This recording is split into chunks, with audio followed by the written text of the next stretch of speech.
right, look at Randy Orton slithering. Oh, watch out, watch out, watch out, watch out! KO! Here's the cover.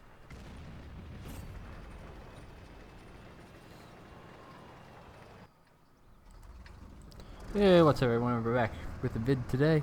It's been a couple days, but I needed I took a slight break, but we're back with a classic light tank carry. A little mixed in with a little bit of teamwork as well from one of you all, so that's kind of fun and cool. We'll get into that, and he is in the Panzer wagon following me right behind me there. But we'll get into that a little later. We're just going to start off with some teamwork here to start with, which is always nice. I will say I appreciate all the support as of late. It's been kind of crazy, this channel growth, I suppose. I guess it kind of happens when you're putting out videos all the time, thanks to, well, yeah, lockdown. But appreciate it as always. I know I get a lot of messages and stuff from a lot of you all on Xbox. I can't respond to them all, but I do generally read them, so always appreciate it. But we're on Dragon Ridge, and we're in the spawn that's pretty bad, actually. I generally prefer the other spawn because you get a lot better crossfire from that position where that Panther 2 is at. But we have enough support over here that we can push this flank, and our Panzer Wagon buddy has spotted both their RDs in a platoon, and they've gone in one of the weirdest positions I've seen RDs go to on this map in a while. As we put a shot into both of them, and then he finishes them both off for his Biscuccis. So we take the squares out within the first minute and a half of the game, so that's always a huge plus. And right now we have actual support on this side, which is nice. I generally don't push this side very hard. If I don't have any support, I will actually hang back towards our ridge lines to my right and just try to spot them at range before they start pushing. Just generally because you just get destroyed on this flank otherwise. And we put another one to the Panther 2, and he's just hopelessly outclassed, and he's going to try to run away. They have a lot of big guns on their team, so we want to be careful at this stage. We don't want to get too aggressive. We see one of the TDs right there. Positive of the T100 LT is that it's really low profile, so we can kind of skirt the ridge lines fairly well without risk of getting nuked by a Death Star or E4 or something like that. We try to go for the tracking shot, but again, the T100 LT's on the move accuracy is good, as we do put one blind into the bat shot there, which is a plus. But the base accuracy of the tank itself is garbage. I think it's, if I remember correctly, 0.46, which is just, it's awful. But this thing has really good like on the move dispersion, at least that's what I'm guessing. Again, I'm not the stats guy, never will be, but yeah, it's ridiculous on the move what you hit sometimes. Still decent, but again, this gun kind of lacks pen a little bit, but it's enough to get through the Yag side armor if he's completely broadside like that, and he is taken out of the game as well. So now I just have the Panther 2 up on our right, and most of the rest of their team is down in the dip, which is kind of a misplay on their part, but our team's not going to respond the best either, which is kind of unfortunate. Generally, if you're on this side of the spawn where the red team is at in this game, is pushing around to the right side where we came through is a pretty good idea, because you can spot them crossing on the left side, and they're camping pretty easily where our team spawned at. And here we're playing like chicken with Death Stars, which is not ideal. I couldn't tell if the 183 was looking at me. I could have got a shot into the 4005, but we are a definite one shot for either of those guys, regardless if we're on full health or not, so I'm not risking that at all. Now they go with the safe option or bouncing off the 277's rear, because that's always fun to do. And hopefully this one does go in, and it does, which is cool. We're going to switch targets to the grill. And again, at this kind of range, it's iffy hitting these kind of shots, but the gun is so far is cooperating to a certain extent until we just damage the tracks to the grill 15. And he's going to disappear from our render range at this point. We try to take a speculative blind shot just for the hell of it, but doesn't go in. Not surprising. And again, this is like playing chicken over here. There's about 4 or 5 different TDs scattered about. The Yak Panther 2 is the least of our threats, but we're able to put a shot into him before he's taken out as well. Now this is just tricky. I don't want, as you see the ship barn looking at us very intently, I don't want to push this too aggressively. We could very easily lose this still if we push too hard. We have the the advantage here with the high ground. Remember that, Anakin. But at this point, I want to go after the stragglers. They're all kind of grouped up over there. There's 4 or 5 of them. They all have their guns trained at the same spot, and just sitting there and hoping that they turn is not going to do us any good, really, at this point. So I'm going to try to switch the angles. Fortunately, we get spotted by the 277, and there actually were some lines of sight on them there to begin with, but we just snap it, and it goes in, and our team is doing exactly what I said we shouldn't do, and they're playing too aggressively. They're pushing in, and they're playing right into their team's cards, basically, at this point. And here, you can even see how I'm playing. I'm playing very cautiously. I'm not going around corners too fast.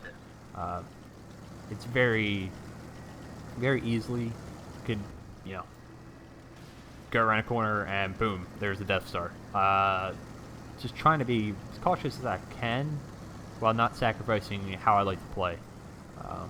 And this is where it gets kind of complicated. We have the grill, and he's not looking, and I know he just fired, I believe, and he's going to charge a light tank. It's not going to go well for him, and he gets shut down by the both of us.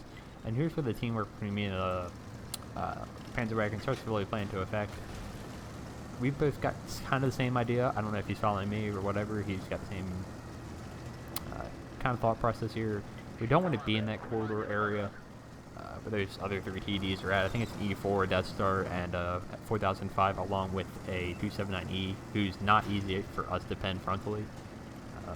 So trying to flank these guys is probably the best bet.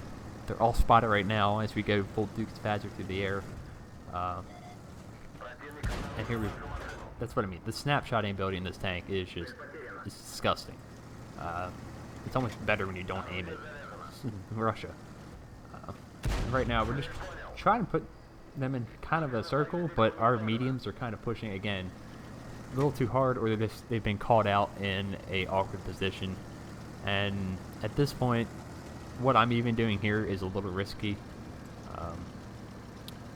in terms of the Death Star, one of them being looking this way, and we're looking for shots. The Death Stars are the only ones we maybe have a shot on. We look for the weak spot. It hits, but it doesn't have enough pen, and he's coming right for us as our Action 10 meets the receiving end of a 183mm shell from the 4005. And now it's time to get the hell out of here. We can't win this fight like this in 2 light tanks. This is not the way to go. We need to put this engagement at range. So the best way to do that is get the hell out and try to swerve maneuver. There's some sight lines here. We see the 4005 misses, or the 183, or no, sorry, the 279E misses. And just trying to be as evasive as possible. I don't want them to have any easy shots on me, but we're finally unspotted here. And now we need to defend the base, but also gain map control with only 2 of us. And the best way to do that is going to be setting up a crossfire. We're obviously not talking. I'm playing by myself at this point, but I'm going to look at his positioning and play mine off of that so we can put them in a crossfire, hopefully. And that's what you always want to do. I think I've talked about this before, but if you're outnumbered like this, the best way to take out enemy tanks is to set up that kind of crossfire, especially in light tanks like this or any mediums on maps like that are more corridory, kind of like Dragon Ridge, or that have areas that are corridors but also open areas. And now we're going to try to drag them into kind of our domain of view range and spotting and camo to hopefully get the drop on them, versus before they were kind of in the dominant terrain with their TDs and high alpha guns and armor. We don't want to fight in that kind of arena, because that's just a fight you're going to lose. We have 6 minutes or 5.5 minutes at this point, so we have plenty of time to do this, and hopefully they'll play right into it. They'll be overconfident with play off that. There's, oh, it's 2 light tanks, and hopefully they'll just push right in. He's set up by the base. I know generally where he's at, and I'm going to use this middle area. I'm being a little cautious because just in case one of them may be pushed out here, that can be a little risky. But sure enough, they're kind of overconfident here, and they're pushing right down the middle. And little do they know that there is, well, where I'm at, I do miss on the 279E there. It's a little tricky of a shot, him going back and forth, but we should be able to pull it off. We go a little bit closer. We're still kind of on borderline getting detected here, but I feel like my camo is good enough here. We put our first shot into the 279E, and he knows where we're at now, but that also means he's going to start turning towards us. There he goes, turn, and Panzer Wagon shuts him down.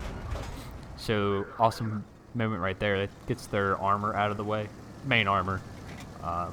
That tank is going to be a pain for us to pen frontally, so getting the drop on him like that and getting him to turn is excellent. But now the gig's kind of up, and they're not going to probably push up on that corridor anymore because they know they're going to be pushing into two tanks that have U-range and camo over them, shooting at them from two different directions.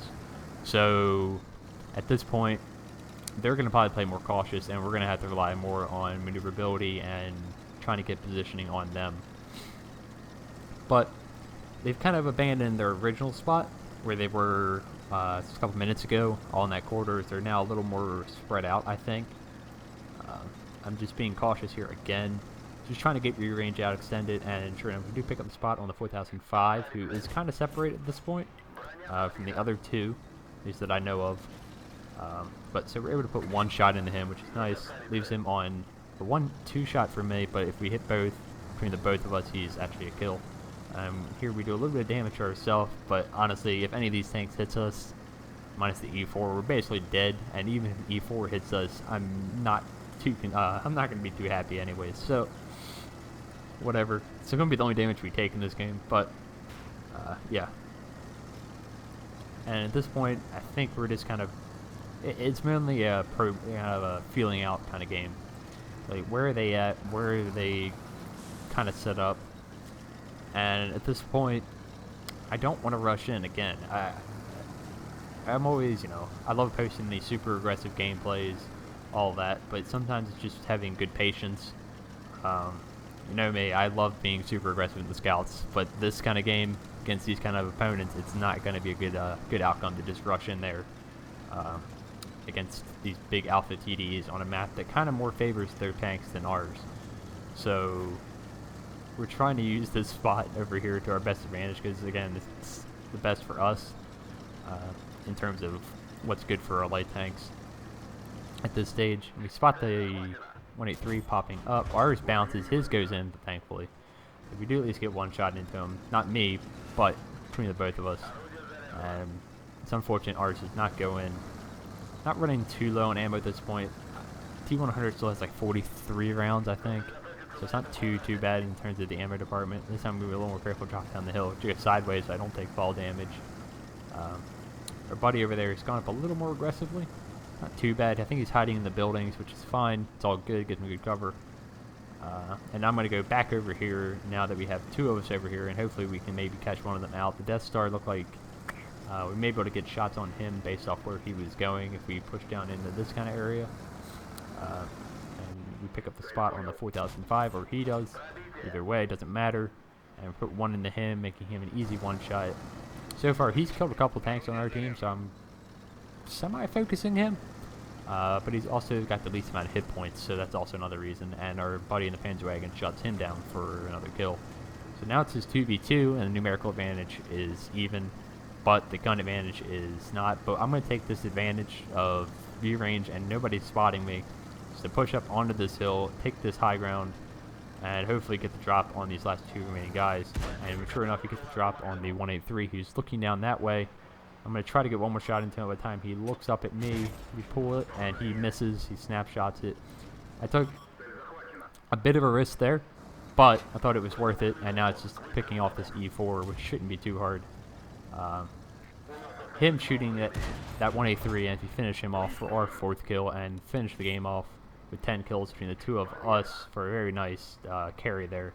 But I thought that risk on the 183 was worth it, just because of him having to turn all the way around, aim his gun up, and shoot at a very low profile tank that is up on a higher platform. It's a little risky, but most of the time I'm going to be safe, as we see the 4005 did a casual 6800. But we did a nice 6400 damage of our own on a map that's not the best for scouts. It's not the worst. You can have decent games. But a really fun map, or not fun map, fun game there. I've had this one for a while. shout out to you, man, for the teamwork there. And yeah, been enjoying the videos, I hope, and we'll catch you guys next time. See ya.